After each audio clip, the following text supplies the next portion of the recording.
നമസ്കാരം, welcome to Prabhas veggie world. ഇന്ന് ഞാൻ വന്നത് സദ്യയിലെ അടുത്ത താരമായ കുറുക്ക് കാലനും കൊണ്ടാണ്. കുറച്ച് പുളിയും കുരുമുളകിന്റെ എരിവും ഒക്കെ കൂടി ചേർന്നിട്ടുള്ള കുറുക്ക് കാളൻ സദ്യയിലെ ഫേമസ് ഐറ്റം തന്നെയാണ് അല്ലേ. പലരും പറഞ്ഞിരുന്നു കുറുക്ക് കാലൻ ഉണ്ടാക്കിയിട്ട് ശരിയാവുന്നില്ല എന്ന്. ഈ രീതിയിലൊന്ന് ഉണ്ടാക്കി നോക്കിയിട്ട് ശരിയായ എന്നോട് അറിയിക്കണേ. അപ്പൊ നമുക്ക് എങ്ങനെയാണ് കുറുക്ക് കാലൻ ഉണ്ടാക്കേണ്ടതെന്ന് നോക്കാം. അതിനായിട്ട് കായും ചേനയാട്ടോ എടുക്കുക. കായ നമുക്ക് ഇതേമാതിരി ഹാഫ് ഇത് കട്ട് ചെയ്യണം. ശർക്കര വരട്ടിക്കൊക്കെ നമ്മൾ കട്ട് ചെയ്ത പോലെ ഹാഫ് ഇത് കട്ട് ചെയ്തത്. ആദ്യം നമുക്ക് നേന്ത്രക്കായ വേവിക്കാം. 1 കപ്പ് നേന്ത്രക്കായാണ് ഞാൻ എടുത്തിരിക്കുന്നത്. 1 നേന്ത്രക്കായ കട്ട് ചെയ്തത്. ഇതിലേക്ക് ആവശ്യത്തിന് വെള്ളം ഒഴിച്ചു കൊടുക്കാം. ഒരുപാട് വെള്ളം ഒഴിക്കണ്ട, ജസ്റ്റ് വേവാനുള്ള വെള്ളം ഒഴിക്കാം. ഇനി അതിലേക്ക് ഒരു 1/4 ടീസ്പൂൺ മഞ്ഞൾപ്പൊടിയും 3/4 ടീസ്പൂൺ കുരുമുളക് പൊടിയും ചേർക്കുന്നുണ്ട്. ഈ കുരുമുളക് പൊടിക്ക് ഒരുപാട് എരിവില്ല, അതുകൊണ്ടാണ് 3/4 ടീസ്പൂൺ ചേർക്കുന്നത്. ഉപ്പ് ആവശ്യത്തിനും കൂടി ചേർത്തി ഒരു 2 വിസില് ഞാൻ വരുത്തുന്നുണ്ട്. അപ്പൊ തന്നെ ഇത് വെന്ത് കിട്ടും. ഇനി ഈ ടൈം കൊണ്ട് നമുക്ക് ചേന കട്ട് ചെയ്യാം. ചേന നമ്മൾ കട്ട് ചെയ്യുന്നത് കൊത്തിയരിയാണ് വേണ്ടത് കേട്ടോ. ഇതാ ഈ ഷേപ്പില് കൊത്തിയരിഞ്ഞാൽ മതി. അത് സെപ്പറേറ്റ് ആയിട്ട് നമുക്ക് വേവിക്കാം. ഞാൻ ഇത് രണ്ടും സെപ്പറേറ്റ് ആയിട്ടാണ് വേവിക്കുന്നത്, കായയും ചേനയും. 1 കപ്പ് ചേനയാണ് ഞാൻ എടുത്തിരിക്കുന്നത്. അതും ലേശം വെള്ളം ഒഴിക്കാം. ഒരുപാട് വെള്ളം വേണ്ട, പിന്നെ നമുക്ക് കുറുക്കാൻ ബുദ്ധിമുട്ടാവും. അതുകൊണ്ട് ഇനി അതിലേക്കൊരു കുറച്ച് മഞ്ഞൾപ്പൊടി ഇടുന്നുള്ളൂ, കാരണം ഓൾറെഡി നമ്മൾ കായയിലും ഇട്ടിട്ടുണ്ട്. ഒരു 1/4 ടീസ്പൂൺ കുരുമുളക് പൊടി ഇതിൽ ഞാൻ ഇട്ട് കൊടുക്കുന്നുണ്ട്. കുറച്ച് ഉപ്പും കൂടി ഇട്ടിട്ട്, ആവശ്യത്തിന് ഉപ്പും കൂടി ഇട്ടിട്ട് നമുക്ക് ഇതിനെ വേവിക്കാം. ഉപ്പ് കൂടാതെ നോക്കണേ. ആ ടൈം കൊണ്ട് നമുക്ക് ഇതിലേക്കുള്ള അരച്ചെടുക്കാം തേങ്ങ. അതിന് 1 കപ്പ് തേങ്ങയാണ് വേണ്ടത്. ഒരു 4 പച്ചമുളക് ഇട്ടുണ്ട്. ഈ പച്ചമുളകിന് എരിവ് കുറവായതുകൊണ്ടാണ് 4 എണ്ണം ഇട്ടിരിക്കുന്നത് കേട്ടോ. ഇനി അതിലേക്ക് വേണ്ടത് ഒരു 1/4 ടീസ്പൂണോളം ജീരകം വേണം. നല്ല ജീരകമാണ് ഇടേണ്ടത്. ജീരകത്തിന്റെ മണവും പച്ചമുളകും ജീരകമൊക്കെ കൂടി അരിയുന്ന ടേസ്റ്റാണ് കാളനെ പ്രത്യേകത. നന്നായി അരച്ചെടുക്കണം. ഇനി നമുക്ക് ഇതിനെ ട്രാൻസ്ഫർ ചെയ്യാം പാത്രത്തിലേക്ക്. ഇതിൽ കുറച്ച് വെള്ളമാക്കണ്ട്. ഇതൊന്ന് കുറുകുന്നവരെ നമുക്കൊന്നും കൂടി വേവിക്കണം. ഒരുപാട് വെന്തുടയാൻ പാടില്ല കേട്ടോ വെജിറ്റബിൾസ്. ഇനി ഇതിനെ ഒന്ന് നമുക്ക് നന്നായി വേവിച്ചെടുക്കാം. ഇതിലുള്ള കുരുമുളകിന്റെയും മഞ്ഞളൊക്കെ ഇറങ്ങാൻ വേണ്ടി തന്നെയാണ് ഇതൊന്ന് വറ്റിച്ചെടുക്കുന്നത്. അപ്പോഴേ അതിന്റെ ടേസ്റ്റ് കറക്റ്റായി വരുള്ളൂ. ഇത് കുറച്ച് നേരം ഒന്ന് വേവിച്ചു കഴിഞ്ഞാൽ ഇത് കുറുകും. ഇത് ഇടയ്ക്കിടയ്ക്ക് ഇളക്കി കൊടുക്കാൻ മറക്കരുത്, കാരണം കായയ്ക്ക് ഒരു കൊഴുപ്പുണ്ടല്ലോ. ആ കൊഴുപ്പ് കാരണം അത് അടിയിൽ പിടിക്കാനുള്ള ചാൻസ് കൂടുതലാണ് കേട്ടോ. അപ്പൊ അതുകൊണ്ട് ഇളക്കി കൊടുക്കണം. ചെറുതായി ഇളക്കി കൊടുത്താൽ മതി, അടി പിടിക്കാതിരിക്കാൻ മാത്രം. ഇത് ഏകദേശം കുറുകി വന്നിട്ടുണ്ട്. ഇനി ഇതിലേക്ക് ഞാൻ ചേർക്കുന്നത് 1/2 കപ്പ് തൈരാണ്. കുറച്ച് പുളിയുള്ള തൈര് വേണം കേട്ടോ കാളന്. കാളന്റെ പ്രത്യേകത തന്നെ ചെറിയ പുളിയും എരിവും ഒക്കെ മിക്സ് ആയിട്ടാണ്, കുരുമുളകിന്റെ എരിവൊക്കെ. തൈരിട്ട് കൊടുത്തു കഴിഞ്ഞാൽ പ്രത്യേകിച്ച് ശ്രദ്ധിക്കേണ്ടത് അത് ഉടനെ തന്നെ മിക്സ് ചെയ്യണം, ഇല്ല എങ്കിൽ അത് പിരിഞ്ഞ പോലെയാവും.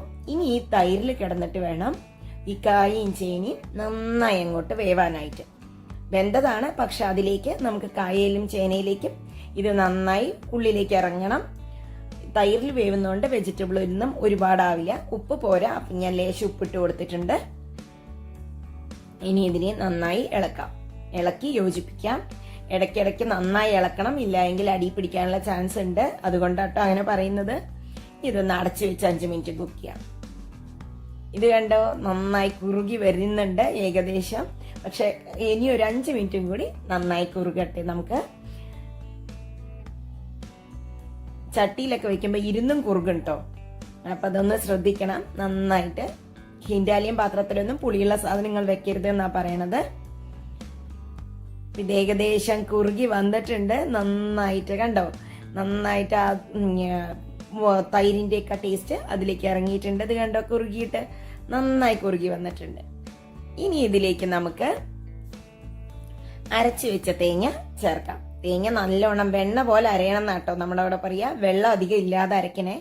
വെള്ളം അധികമായ കുറുക്ക് കാളന്റെ കൺസിസ്റ്റൻസി കറക്റ്റ് ആവില്ല. ഇനി ഇതിനെ നന്നായി ഒന്ന് മിക്സ് ചെയ്ത് കൊടുക്കാം. ഇതെല്ലാം ലോ ഫ്ലെയിമിലാട്ടോ ചെയ്യുന്നത്. തേങ്ങ വേവേണ്ട ആവശ്യമില്ല ഇട്ട് കഴിഞ്ഞിട്ട്. അതുകൊണ്ട് തന്നെ വളരെ കുറഞ്ഞ ചൂട്ടിൽ വെക്കേണ്ട ആവശ്യമുള്ളൂ. ഇത് നന്നായി മിക്സ് ആവട്ടെ എല്ലാറ്റിന്റെ കൂടെയും. ഇപ്പൊ കാണുമ്പോ കൺസിസ്റ്റൻസി തിക്കല്ലാന്ന് തോന്നിയാലും കുറച്ച് കഴിഞ്ഞാൽ അത് ഇരുന്നിട്ട് തിക്കാവും കേട്ടോ. അപ്പോൾ ഇതൊന്ന് പത വരെ വേണ്ടു. ജസ്റ്റ് ഒന്ന് പത വരട്ടെ. ഇപ്പം ഇതാ ഏകദേശം പത വന്നു തുടങ്ങി സൈഡിൽ നിന്ന്. അപ്പം ഞാനത് നല്ലവണ്ണം താഴ്ത്തി വെച്ചിട്ടുണ്ട്. ഇനി അതിലേക്ക് ഒരു 1/4 ടീസ്പൂണോളം വറുത്ത് പൊടിച്ച ഉലുവട പൊടിയാണ്. 1/4 ടീസ്പൂണിനേക്കാൾ താഴെ വേണ്ടു ഞാൻ ഇട്ടിട്ടുണ്ട്. അത് ഉലുവപ്പൊടി ഇട്ടാൽ നന്നായി ഒന്ന് ഇളക്കണേ, ഇല്ല എങ്കിൽ അവിടെയും ഇവിടെയായിട്ട് ചിലപ്പോൾ ആ ഉലുവയുടെ കയ്പ് വരും. അതില്ലാതിരിക്കാൻ എല്ലാവിടേക്കും ചേർത്തി കൊടുക്കണം. ഇത് നമുക്കിനി ഓഫ് ചെയ്യാം. കുറച്ച് കറിവേപ്പിൻ്റെ ഇലയും കൂടി ഇട്ടിട്ട് ഇനി ഇതിലേക്ക് വറുത്തിടാം. വറുത്തിടാനായിട്ട് നമുക്ക് 2 ടീസ്പൂൺ വെളിച്ചെണ്ണയാണ് കേട്ടോ വറുത്തിടേണ്ടത്. വെളിച്ചെണ്ണയിൽ വറുത്തിട്ടാലേ കാളം കംപ്ലീറ്റ് ആവുള്ളൂ. 1 ടീസ്പൂൺ കടുകിട്ടിട്ടുണ്ട്. കടുക് നന്നായി അങ്ങോട്ടൊന്ന് പൊട്ടട്ടെ.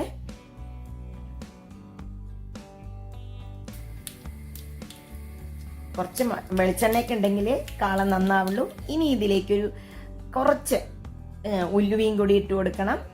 ഉലുവ ഒരു 10-15 എണ്ണയൊക്കെ ഉണ്ടാവുള്ളൂ. അത് അതിൻ്റെ ഒരു മണം കൊടുക്കും. ഒരു 2 ചുവന്ന മുളക് പൊട്ടിച്ചതും പിന്നെ കുറച്ച് കരിവേപ്പിൻ്റെ ഇലയും കൂടിയായ ഗംഭീരമായി. ഇനി നമുക്കിതിനെ അതിലേക്ക് ഒന്ന് നന്നായി മിക്സ് ചെയ്ത് കൊടുക്കണം. ആ ഉലുവ പൊട്ടണം. ഇപ്പം ഇതായിട്ടുണ്ട്. ഇനി നമുക്ക് അതിലേക്ക് ഇട്ട് കൊടുക്കാം. ഇപ്പം നമ്മൾ അതിലേക്ക് ട്രാൻസ്ഫർ ചെയ്തിട്ടുണ്ട്. ഇതിട്ടിട്ട് ഇളക്കേണ്ട ആവശ്യമില്ല. ജസ്റ്റ് അടച്ച് വെച്ചിട്ട് തണുത്തതിന് ശേഷം മാത്രം നമുക്ക് പാത്രത്തിലേക്ക് മാറ്റാം. ഇപ്പൊ ഞാൻ തണുത്തിട്ട് പാത്രത്തിലേക്ക് മാറ്റിയിട്ടുണ്ട്. കണ്ടോ, കൺസിസ്റ്റൻസി ഒക്കെ നല്ല പെർഫെക്റ്റ് കൺസിസ്റ്റൻസിയിലാണ്. ഉപ്പും പുളിയൊക്കെ എരിവും ഒക്കെ നല്ല പാകത്തിലാണ്. അപ്പൊ എല്ലാവരും ഒന്ന് ഉണ്ടാക്കി നോക്കി അഭിപ്രായങ്ങൾ അറിയിക്കാൻ മറക്കരുത്. സബ്സ്ക്രൈബ് ചെയ്യാത്തവരുണ്ടെങ്കിൽ സബ്സ്ക്രൈബ് ചെയ്യണേ. എല്ലാ വീഡിയോസും കാണും, കണ്ട അഭിപ്രായങ്ങൾ അറിയിക്കും.